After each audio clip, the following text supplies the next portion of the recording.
இந்த வீடியோவில் நம்ம எதை பற்றி பார்க்க போகிறோம்னா, பிளாட்ஃபார்ம் ஒர்க்கர்ஸும் பார்த்தீங்கன்னா இ-ஷ்ராம் கார்டு அப்ளை பண்ணுறதுக்கான ஆப்ஷன் எனபிள் பண்ணியிருக்காங்க. இந்த இ-ஷ்ராம் கார்டில் ஏகப்பட்ட பெனிஃபிட்ஸ் இருக்குது. இதில் முக்கியமாக என்னென்னு பார்த்தீங்கன்னா, 60 வயதிற்கு மேல் மாதம் 3000 உங்களுக்கு பென்ஷனாக கிடைக்கும். இந்த பிளாட்ஃபார்ம் ஒர்க்கர்ஸ்லாம் எப்படி இந்த இ-ஷ்ராம் கார்டு பெறுவதற்கு அப்ளை செய்வது, அதற்கான ப்ரொசீஜர் என்ன என்பதை பற்றி தான் இந்த வீடியோவில் நம்ம டீட்டெயிலாக பார்க்க போகிறோம். இதுக்கு கண்டிப்பாக ஏற்கனவே நீங்கள் கம்பெனியில் ஒர்க் பண்ணி உங்களுக்கு இஎஸ்ஐ, பிஎஃப் இந்த மாதிரிலாம் இருக்கக்கூடாது. அப்போ தான் நீங்கள் எலிஜிபிள். ஆதார் கார்டு நம்பர் வேணும், ஆதார் ரிஜிஸ்டர் மொபைல் நம்பர் வேணும். அப்போ தான் நீங்கள் வந்து அப்ளை பண்ண முடியும். இதற்கு எப்படி அப்ளை செய்வது என்பதை பற்றி பார்க்கலாம். உங்களோட மொபைலில் ஏதாவது ஒரு ப்ரௌசர் ஓப்பன் பண்ணிக்கிங்க. அதில் கூகுள் சர்ச்சில் போயிட்டு இ-ஷ்ராம் கார்டுன்னு சொல்லி டைப் பண்ணுங்கள். அந்த மாதிரி நீங்கள் டைப் பண்ணி வைக்க கொடுங்க. அந்த மாதிரி நீங்கள் டைப் பண்ணி வைக்க கொடுத்தீங்கன்னா ஒரு 5 செகண்ட்ஸ் லோட் ஆகும். லோட் ஆகி கம்ப்ளீட் ஆன பிறகு ishram.gov.in ஒரு வெப்சைட் ஷோ ஆகும். அந்த வெப்சைட்டை வந்து செலக்ட் பண்ணுங்கள். அந்த வெப்சைட் நீங்கள் செலக்ட் பண்ண ஒரு 5 செகண்ட்ஸ் லோட் ஆகும். லோட் ஆகி கம்ப்ளீட் ஆன பிறகு government of India, minister of labour and employment சொல்லியிருக்கும். இதில் இ-ஷ்ராம் சொல்லி கொடுத்துருப்பாங்க. ஹோம் பேஜ் ஆப்ஷனை கிளிக் பண்ணினா இந்த வெப்சைட்கான ஹோம் பேஜ் ஓப்பன் ஆகிடும். ஓப்பன் ஆன பிறகு பாட்டமில் ஸ்க்ரோல் பண்ணுங்கள். இதிலே பார்த்தீங்கன்னா பிளாட்ஃபார்ம் ஒர்க்கர் ரிஜிஸ்ட்ரான் இ-ஷ்ராம் நிவுன்னு சொல்லி உங்களுக்கு ஷோ ஆகும். அந்த ஆப்ஷன் வந்து கிளிக் பண்ணுங்கள். அதை நீங்கள் கிளிக் பண்ணிங்கன்னா ஒரு 5 செகண்ட்ஸ் லோட் ஆகும். லோட் ஆகி கம்ப்ளீட் ஆன பிறகு நெக்ஸ்ட் பேஜ் ஓப்பன் ஆகிடும். நெக்ஸ்ட் பேஜ் ஓப்பன் ஆன பிறகு உங்களுக்கு இந்த மாதிரி தான் ஷோ ஆகும். இதிலே பார்த்தீங்கன்னா இன்ஃபர்மேஷன் ரெக்கார்ட் ஃபார் ரிஜிஸ்ட்ரேஷன் சொல்லி கொடுத்துட்டு Aadhaar card number, permanent account number, PAN card number, Aadhaar link active mobile number, age பார்த்தீங்கன்னா 18 வயதுலேருந்து 59 வயதுக்குள்ளே தான் இருக்கணும்னு சொல்லி மென்ஷன் பண்ணியிருப்பாங்க. 16 வயதுலேருந்து 59 வயது அதெல்லாம் செக் பண்ணிவிட்டு லெஃப்ட் சைடில் பார்த்தீங்கன்னா பிளாட்ஃபார்ம் ஒர்க்கர் ரிஜிஸ்ட்ரேஷன் சொல்லியிருக்கும். இதில் அவங்க கேட்டிருக்க டீட்டெயில்ஸில் நீங்கள் ஃபில் பண்ணுற மாதிரி இருக்கும். இந்த மாதிரி தான் இருக்கும். என்டர் மொபைல் நம்பர் இருக்கும். ஆதார் லிங்க்டு மொபைல் நம்பர் நீங்கள் என்டர் பண்ணணும். அதை என்டர் பண்ண பிறகு அடுத்ததாக வந்து கேப்சா கோட் கொடுத்துருப்பாங்க. அதை என்டர் பண்ணிவிட்டு நீங்கள் ஆக்டிவ் இபிஎஃப்ஓ, இஎஸ்ஐ மெம்பரானு சொல்லி கேட்டிருப்பாங்க. அதெல்லாம் வந்து நோ கொடுத்துங்க. நீங்கள் ஆக்டிவ் மெம்பராக இருந்தால் இதற்கு எலிஜிபிள் கிடையாது.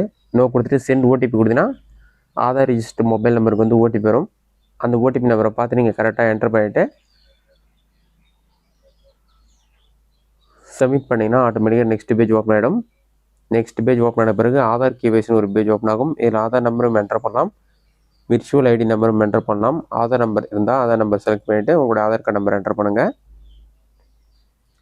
நெக்ஸ்ட்டு ஓடிபி ஆப்ஷனை செலக்ட் பண்ணி கேப்சா கூட என்டர் பண்ணிவிட்டு டெர்ம்ஸ் அண்ட் கண்டிஷனை டிக் பண்ணிவிட்டு சப்மிட் ஆப்ஷன் வந்து கிளிக் பண்ணுங்கள். அது நீங்கள் சப்மிட் கொடுத்தோன்னே ஒரு 5 செகண்ட்ஸ் லோட் ஆகிட்டு உங்களுடைய ஆதார் இன்ஃபர்மேஷன் பேஸ் பண்ணி சில டீட்டெயில்ஸ்லாம் ஆட்டோமேட்டிக்காகவே ஃபில் ஆகிடும். நீங்கள் அடுத்து ஒரு சில டீட்டெயில்ஸ்லாம் ஃபில் ஆகாமல் இருக்கிறதுலாம் மேனுவலாக ஃபில் பண்ணுற மாதிரி உங்களுக்கு வரும்.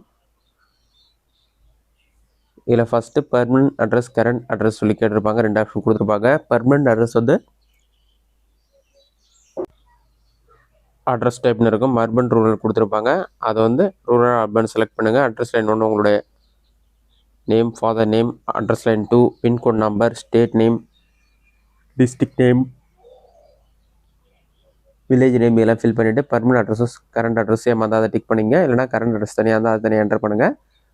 நெக்ஸ்ட்டு பேன் கார்டு நம்பர் கேட்டிருப்பாங்க. பேன் கார்டு நம்பர் கரெக்டாக என்டர் பண்ணுங்கள். நெக்ஸ்ட்டு பிளாட்ஃபார்ம் வந்து நீங்கள் என்ன ஒர்க் பண்ணுறீங்க, ஸ்விக்கியா, ஊப்பரா, ஓலாவா, ஜொமேட்டோவா, அர்பன் கம்பெனியா, இகாம் எக்ஸ்பிரஸா எதுவாக செலக்ட் பண்ணிக்கிங்க. செலக்ட் பண்ண பிறகு கிளாஸிஃபிகேஷன் ஆட்டோமேட்டிக் ஷோ ஆகும். நெக்ஸ்ட்டு உங்களோட மொபைல் நம்பர் ஷோ ஆகும். உங்கள்கிட்ட இல்லை நீங்கள் ஒர்க் பண்ணுறதுக்கு ஐடி ப்ரூஃப் ஏஜ் இருக்குன்னு கேட்டிருப்பாங்க. இருந்தால் எஸ் கொடுத்துட்டு அந்த ஐடி கார்டு ஒர்க் ஐடி நம்பரை என்டர் பண்ணிக்கிங்க.